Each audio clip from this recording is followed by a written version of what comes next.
Bonjour à tous, bienvenue sur le plateau de la grande émission ce mercredi avec nos chroniqueurs Michel Juchereau et Frédéric Boidron. Bonjour à tous les deux. Bonjour. Ça va bien? On s'est poussé la barbe, Michel? C'est pour faire plus jeune. Les nécessités du spectacle. C'est du spectacle, d'accord. Frédéric, du quotidien. Alors oui, aujourd'hui donc on va parler des objets connectés. C'est une chronique que j'ai appelée en fait quand mon réfrigérateur parle à ma fourchette. Ah d'accord, très bien, c'est un programme, ça va plaire à Michel.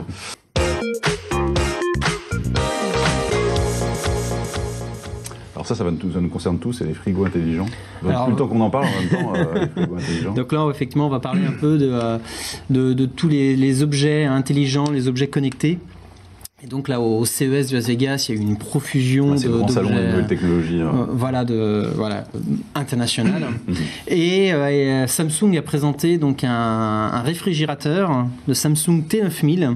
Alors bon, on peut partir sur le côté un peu classique, c'est un réfrigérateur 4 portes avec une capacité de 906 litres et chaque compartiment est modulable, c'est-à-dire qu'on peut soit le mettre en mode réfrigération ou en mode congélation. Ils font tout. On choisit, ça se paramètre depuis une interface qui est sur un écran tactile. Ah, tant qu'à faire. Voilà. Ah oui, on voit, d'accord. Et donc l'écran tactile, lui, est connecté en plus à Internet. C'est un environnement Windows, quoi. Alors, c'est pas du Windows, c'est du Android. C'est la même chose qu'il y a sur les smartphones. Et donc, il y a des applications Android qui sont dessus. Et ça permet donc d'accéder en fait à des sites internet avec des recettes, des vidéos de plats et tout ça. Il y a également en fait Facebook, Twitter pour pouvoir partager les photos qu'on prend de ces plats. C'est assez courant, ça. Et on peut faire sa liste de courses? Alors, tout à fait. Avec une appli, on peut donc synchroniser sa liste de courses, c'est-à-dire que voilà, vous êtes devant votre frigo, il n'y a plus de lait, on le rajoute en fait sur sa liste de courses et ça se synchronise avec votre tablette ou votre téléphone et quand vous allez vous faire vos courses, vous récupérez votre liste. Voilà, ça peut être intéressant.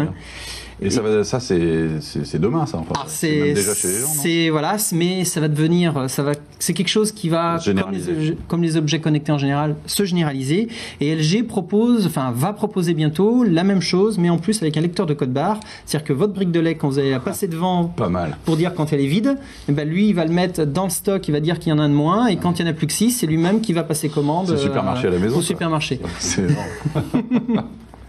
Alors là, on va partir maintenant sur un autre produit qui a été présenté au CES, donc le Good Night Lamp. Alors c'est une lampe de chevet connectée. Tout est connecté de toute façon. Bah oui, alors là, ça va être... Alors, ici, c'est ça la lampe de chevet? Voilà. Alors il n'y a pas d'écran 10 pouces cette fois, tactile et tout ça. C'est tout simplement qu'en fait, vous avez, chez vous, une lampe.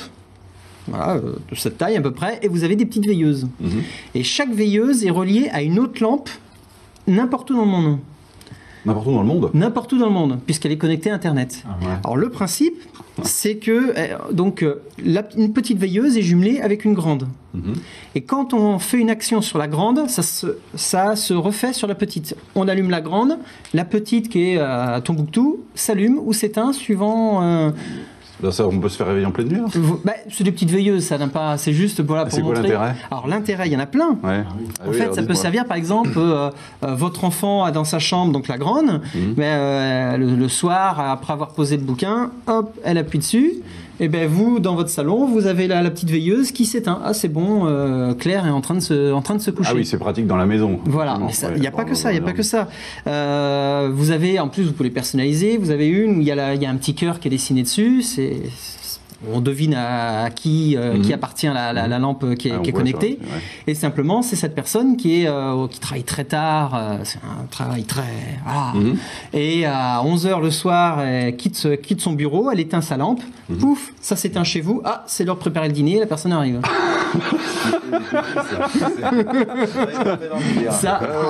Il y a des côtés toujours un peu...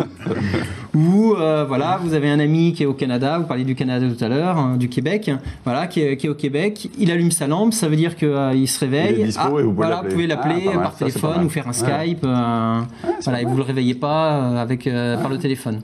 Pas mal, Voilà. ça vous plaît, ça, Michel? Avec Tombouctou en ce moment, je pense qu'il n'y a pas... Je pense pas. En ce moment, non, pas trop. Alors, la fourchette, c'était quoi? Alors, la fourchette, Happy Fork.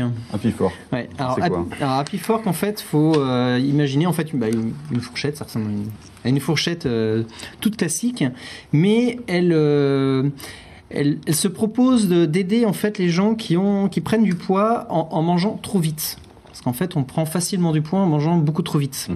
Ce qui est d'ailleurs un petit peu mon cas. Alors, comment elle le sait, ça? Alors, en fait, c'est qu'à l'intérieur, donc, il y a des senseurs qui regardent en fait à quelle vitesse donc, on mange, et puis donc, ils regardent le nombre de coups de fourchette et à quelle vitesse donc, on s'en sert. Et si... C'est calculer le nombre de calories. Non, il regarde juste le coup de fourchette. Et donc, ça, en plus, c'est relié à Internet ou en fait pas à un ordinateur ou un téléphone par prise USB, et vous récupérez donc en plus votre donc la fourchette va savoir si on a suffisamment mastiqué ou pas. Voilà, exactement. C'est-à-dire que normalement il faut 20 minutes pour faire son repas et tout ça. Lui il fait toutes ses statistiques, il vous fait un petit graphique et tout, et en plus donc au bout d'un certain temps, quand il vous connaît, il va en plus vous prévenir. C'est-à-dire quand vous mangez et que vous allez un peu trop vite, hop, il va faire un petit il va vibrer. Attention, vous mangez un peu trop vite. C'est incroyable. Voilà, donc c'est une nouvelle façon d'essayer. Et après on transfère, il y a un logiciel. Voilà, c'est ça. Ça va sur un ordinateur ou sur un smartphone, on voit ses statistiques. D'accord. Voilà, donc ça permet de suivre un peu la façon qu'on mange. Donc c'est fait pour améliorer. Alors, est-ce qu'on perd du poids avec? J'en sais rien. Enfin, on a moins de problèmes gastriques. Voilà, en tout cas, ça va être peut-être plus ça déjà dans un premier temps. D'accord. Et je vais parler également donc d'une fausse plante. En fait, imaginez une plante en plastique qui ressemble à une branche de bambou, et celle-ci est également connectée. Ouais, forcément. Et donc en fait, simplement, vous la mettez en terre avec n'importe quelle de vos plantes. Et comme elle est bourrée de senseurs, elle va savoir exactement les besoins de la plante, puisqu'elle sait reconnaître jusqu'à 600 plantes différentes. Et avec ça, elle va savoir en fait, donc elle est capable donc de... Vous programmez, vous dites quelle plante vous avez. Bien sûr, oui, c'est à vous de sélectionner la plante. C'est pas elle qui va... Oui, c'est vrai que je me suis mal... Mais donc, elle va savoir, elle va capter donc l'ensoleillement, la température de la terre et de l'air, l'humidité du sol et le niveau d'engrais. Et sachant donc la plante qui est avec elle, elle va savoir qu'est-ce qu'il faut pour gérer cette plante au mieux. Donc elle va vous prévenir du moindre besoin. Il y a besoin de soleil, vous allez recevoir comme un texto qui va vous dire voilà, il faut la mettre plus au soleil, ou au contraire faut la mettre un peu plus à l'ombre, faut lui remettre de l'eau, de l'engrais et tout ça. Donc en fait, c'est... Il y a combien de plantes dans la base de données? Alors donc il y en a 6000 plantes différentes, autant des plantes d'intérieur que même des plantes extérieures. Donc ça peut même être mis dans le jardin pour gérer ses carottes, ou voilà, ça permet de gérer au mieux donc ces plantes.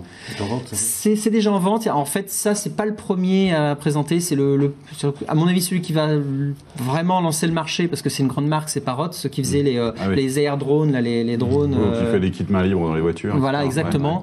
Et ça fait déjà 1 ou 2 ans qu'il y a déjà d'autres produits dans ce genre. Mais et là, ça se vend sur Internet, ça? Ça se vend sur Internet, et je pense que ça va pas tarder à qu'on puisse les voir dans les grandes surfaces. Ça vous intéresse, Michel, je sens. Ah oui.